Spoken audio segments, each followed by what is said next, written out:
Hi, and welcome back to our live Q&A. I'm Brian Roof, and this is Tucker Shaw. Hi, I'm Tucker.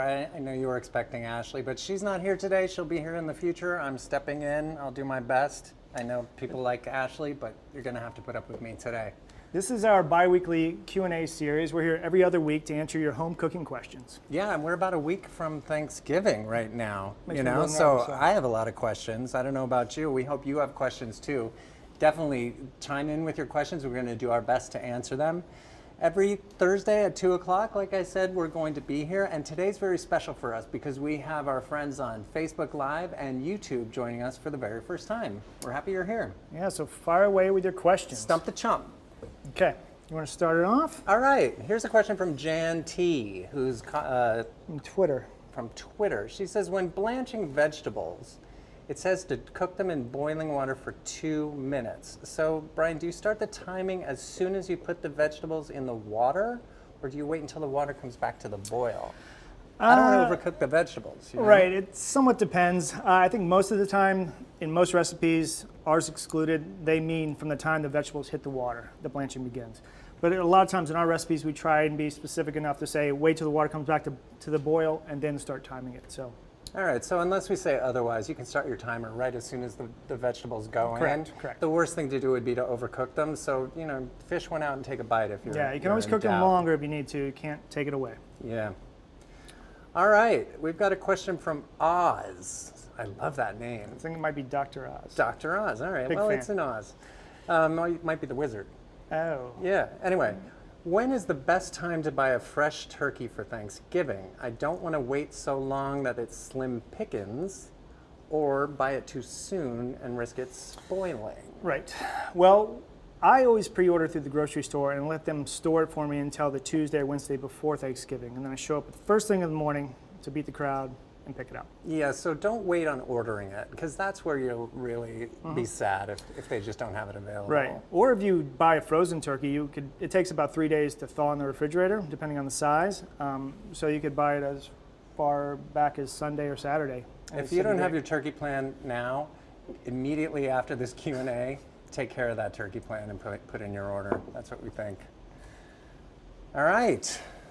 Sandra from Twitter. When reheating a dish with gravy, the gravy always seems to need to be thinned. Did I do something wrong when I cooked it? No, as it cools, the cornstarch continues to gel, so the gravy should be thicker when it's fully chilled. And as you reheat it, I would make sure you bring it to a boil first, then add additional water or broth as needed to thin it to the Water desired. or broth, which? Whatever you have on hand. I don't think it's going to make a tremendous amount of difference because No. you're probably only adding a couple tablespoons at best. It's funny, I would be inclined to add broth just for the flavor piece. Well, what if I used all the broth making the gravy? I don't know. All right, Worst just have a case lot of scenario. broth on hand. That's your other tip. All right. Gabe from YouTube. Yeah. All right, I kind of love this question. It's a good question, Gabe. Gabe is making biscuits, and he asks, should I render bacon fat for my biscuits or just buy lard?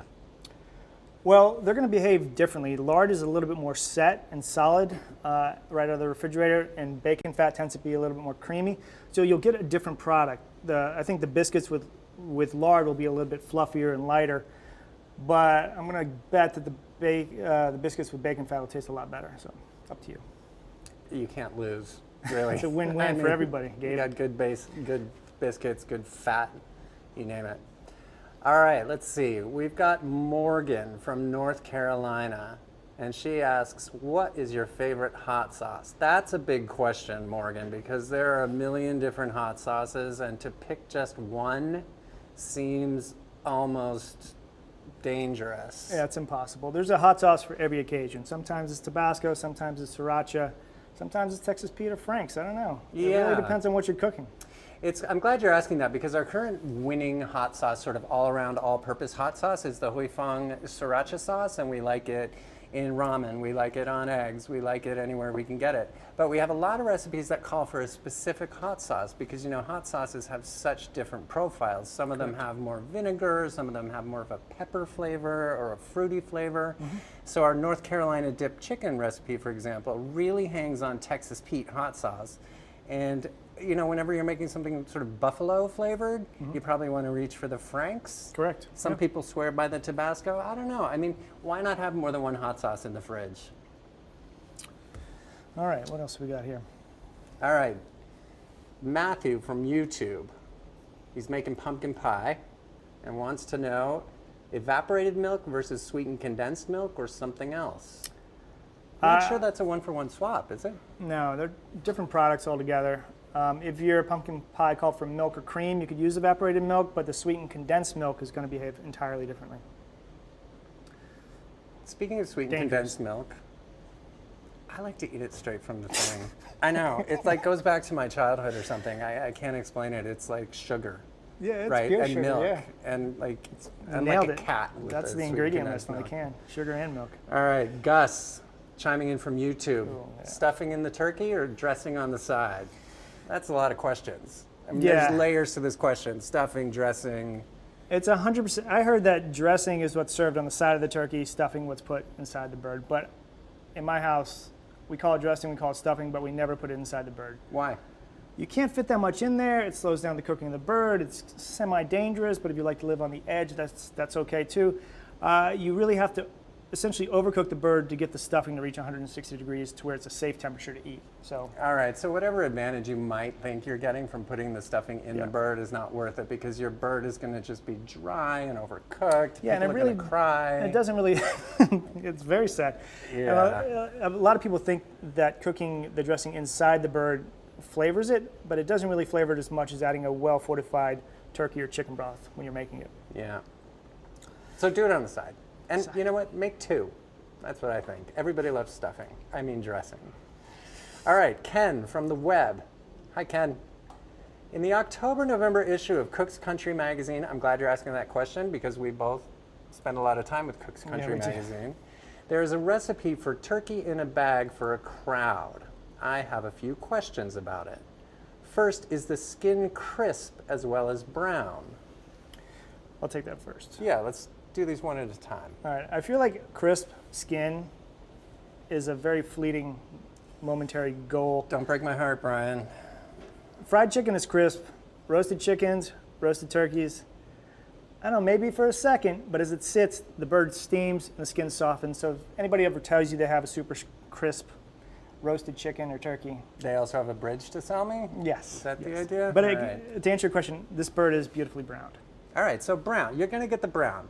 But the crisp, it's not the bag that's going to interfere with your crisp No, skin. no. It's just the nature of the beast. All right. So is the baking time shorter when you use a bag? Yes, definitely. That's good news. And you recommend a pre-brined bird. But we often don't recommend a pre-brined bird, as Gus said. Our latest taste test of supermarket turkeys actually suggests maybe not buying a pre-brined bird. Say that 14 times fast. PBT. But we chose a pre-brined PBB. bird. Yeah, that PBB. thing. In this case, mostly for the size, right? Right. So we always recommend salting or brining turkeys, but in this particular case, the turkey was so big and it's such a heavy thing to lug around, dunk in a pail of water, fill with salt and sugar. We just opted for the pre-brined bird, Yeah. just to make things easier. But you could feel free to pick whatever bird you want. If you do buy an unbrined bird, or you would probably want to salt it or brine it yourself. Yeah, I mean, it's just impossible to find a bird that's a natural bird that's big enough to feed as many people as we wanted to feed with that recipe. And it's also just a nightmare to try to brine a gigantic bird. So that's why we chose that. Yeah. All right, Hamza from YouTube. This is a tough question. Yeah. What is the easiest method for tempering chocolate? Well, I got it. It's not easy to temper chocolate.